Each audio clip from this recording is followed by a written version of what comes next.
Hello, everyone. My name's Mr. Big T. Anderson. Sorry, I just finished my dinner.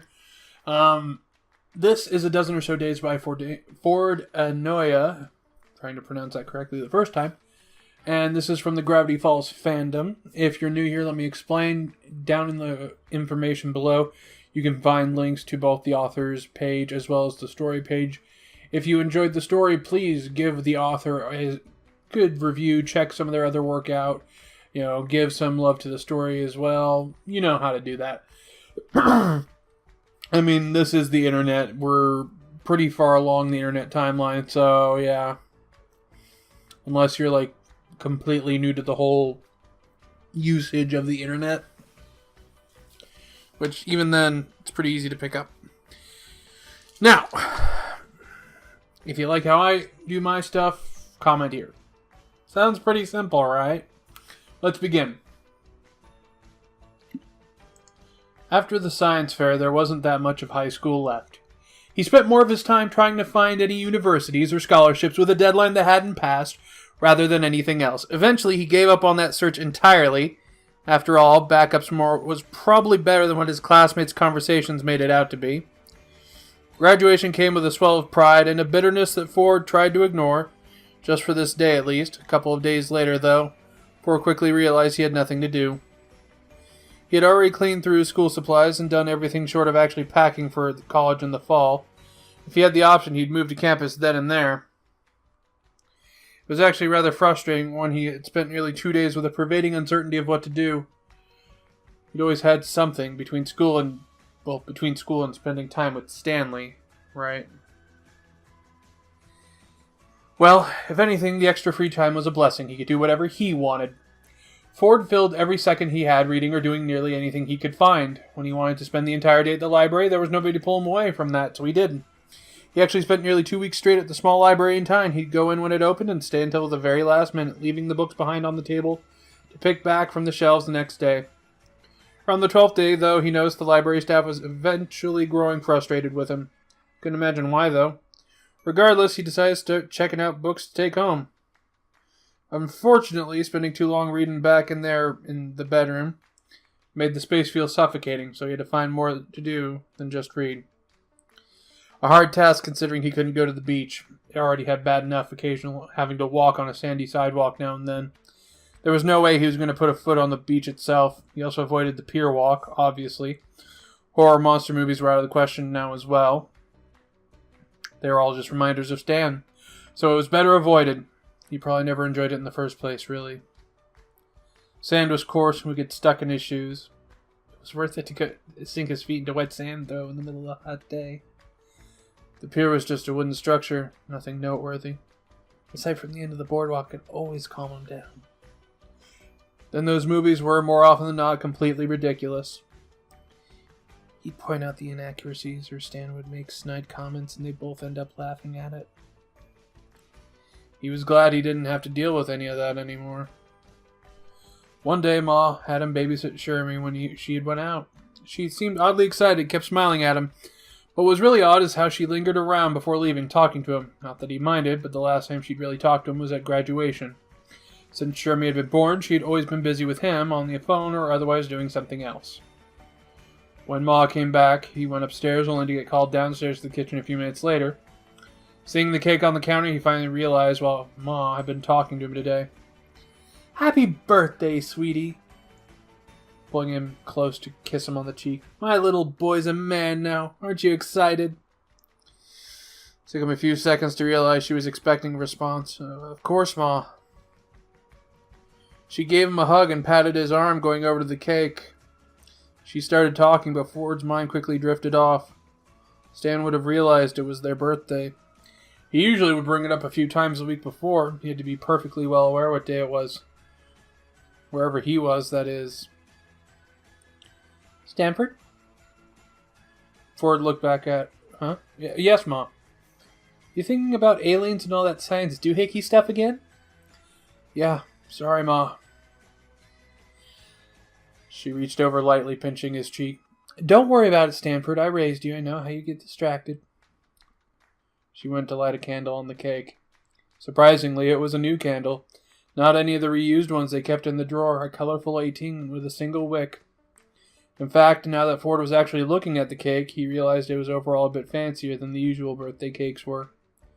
Ma had stopped baking the cakes when they turned 14 or so, opting instead to pick up cheap cakes from the grocery store. This was still store-bought too, but it looked nicer than the usual discount birthday cake. The frosting didn't look stale and the design was overall a little better. "I got your favorite too, hon," she said with a grin and a wink, pushing the cake into the center of the counter. "Chocolate!" Ford felt himself stop. Stan was the one that preferred chocolate. "Sweetie?" She didn't know. It took him a second to refocus. He put on a smile as he looked over to Ma. "It's great, Ma. Thank you. I just wasn't expecting you to get such a nice cake." "It's your big 18, sweetie. It warrants a nicer cake. Don't you worry about it now." He only responded with another smile in her direction. After taking a picture and Ford blowing out the candle, they cut into the cake. It was good. Ford told her as much. He finished off his slice, even if it was too much chocolate for him. Marble cake had worked for so long because it was a compromise both him and Stan could tolerate. Stan couldn't finish even one slice of vanilla cake, and ordinarily Ford wouldn't even have bothered taking a single bite if it was chocolate. It wasn't her fault. She'd forgotten who liked which flavor. It was an easy mistake to make. She was obviously trying to make this a nice birthday, so Ford made to be much happier about it than he actually was. He took the dishes over to the sink to clean them so he could get back upstairs as quickly as possible. However, he wasn't that lucky. She proudly presented to him a birthday present inside a gift bag, with tissue paper poking out from inside it. Another picture, and Ford was struggling to remember what a genuine smile was supposed to look like. It was difficult when every minute longer with the festivities he had to pretend he was enjoying himself and not thinking about Stan. Occasionally he'd feel a sour knot in his stomach and would smile harder out of spite. This was as much his birthday as it was Stan's, so there was no reason to feel like he wasn't supposed to have any of this. If Ma hadn't initially been trying to make this whole affair nice, she was indefinitely doing so now. He knew she was trying to give him a nice birthday, but the more she tried, the more acutely hard it became for him to appear at ease. It especially didn't help when Ma called Pa into the room as well, to take a picture, of course. At the very least, Pa didn't stay for long. Ford took the first opportunity he could to thank Ma and go back up to his room before something else could come up. He kissed her on the cheek, and he had one foot in the hallway before he even finished saying how tired he was. The rest of the day he spent in the room, bitter and lonely. He tried to read, of course, but it didn't work. All he could think about was the empty bottom bunk and how stale the air in the room felt. At one point, Ford briefly considered contacting Stan, but he got upset with himself the instant he even thought of it. Stan had purposefully sabotaged his future. Besides, he didn't have any way to reach him in the first place. The next year, Ford worked on campus during the summer. As soon as the season started, he was acutely aware of every date. A day before their birthday, he received a letter and a small notebook in the mail from Ma. The third year without Stan went similar. His friend Fiddleford surprised him his fourth year. He wished him a happy birthday and gave him a nice die set, along with some chocolate cupcake he must have gotten from the cafeteria. He didn't know. How could he know when Ford hadn't told him anything? Ford smiled and thanked him. The cupcake went stale on their counter, and it took Ford a week or two before he finally tossed it into the trash. The 5th and 6th years went by the easiest. Fitz didn't say anything about his birthday again, and he had plenty of work to keep his mind distracted. The 7th year was his first year with his own phone. The day of, he had picked it up without thinking about it. It was only a few minutes' conversation with Ma wishing him a happy birthday, but he still wished he had let the call go. After that year, he vowed to never again answer the phone on June 15th. The 8th year, when his phone rang, he stopped what he had been doing and listened to it ring. He made very little progress on his work for the rest of the day.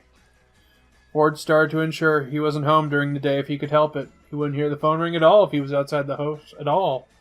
He always wound up by the lake, regardless of whatever anomalies he originally planned on studying that day. Sometimes he went to the lake right away and looked out over the water. Other times he started out the day with the intention of spending it in the woods or elsewhere. It didn't matter, though. By midday he'd be sitting on the edge of the lake's short boardwalk or on its shore. Ford was bitter about Stan's betrayal, but he'd be lying if he said he didn't miss his brother. He could at least allow himself one day a year to let himself feel everything else tucked neatly underneath that bitterness. Maybe even reminisce a little. Ford smiled as he heard both his nibblings and everyone else running around inside the house. Stanley and himself had been gently shoved out to the front porch to ensure that there was no peeking and everyone worked inside. Awful lot of activity inside. Stan gave a light-hearted scoff. Yeah, sounds like the gremlins are really getting around in there. Nice thing about birthdays, though, nobody expects you to clean up if it's yours. Should we be worried about the aftermath? Come on, what's the worst that could happen? You're right. Ford consented. Whatever it was, Susan Melody could handle it just fine. There was a distant scream and a muffled voice yelling, put it out, hurry. Shortly after, however, there was a distinct sound of a fire extinguisher. Melody, Stan noted nonchalantly, taking a drink from his soda.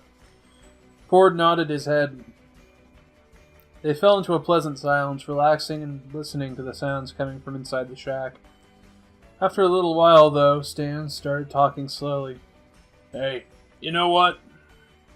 Ford turned to look to his brother, who had a contemplative look on his face. You know, if we're the same age... If? Stan continued. Then how come your hair is darker even though we're twins? We've had multiple slight variances in our appearances, not to mention my polydactylism, and you're questioning our hair pigment. Don't avoid the question, Poindexter. Did you dye your hair or not? Stan said. Ford grinned, swatting away the finger. Yes, I dyed my hair a slightly darker gray just to spite you. Stan snorted. You know, you say that like it's a joke, but I wouldn't put it past you, honestly. That's fair. I still have time for that if I choose to do so later on, though. Oh, yeah? Yes, as a matter of fact, I can make it the shade of an even darker gray. The front door opened with a vocal fanfare from Mabel and kazoo accompaniment from Dipper. With some pulling and general excitement, they were pulled to where the cake had been set out on the table.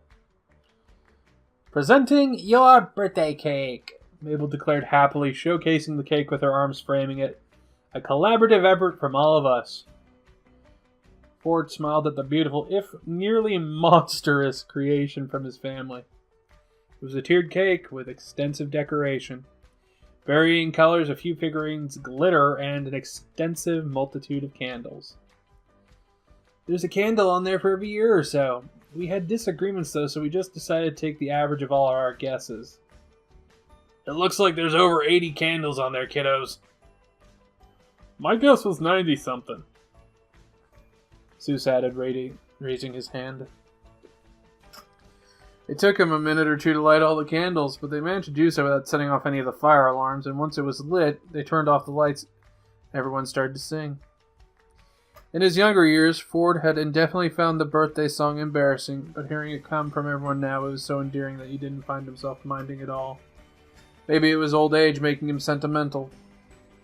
As the pair of them blew out the candles, with some help after the first few blows didn't do it, they cut into the cake.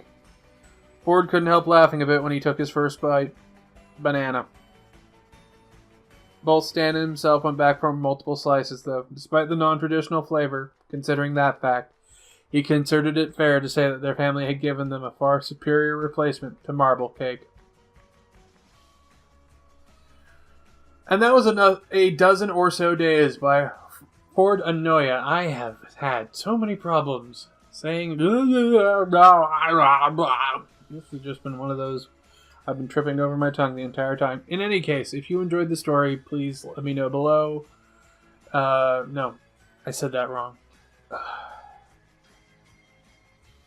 If you enjoyed the story, go below, hit the links, let the author know. If you enjoyed how I said me talky, wordy, cheap, stuff, leave word down there, I'm gonna go do stuff now. Ta-ta, bye.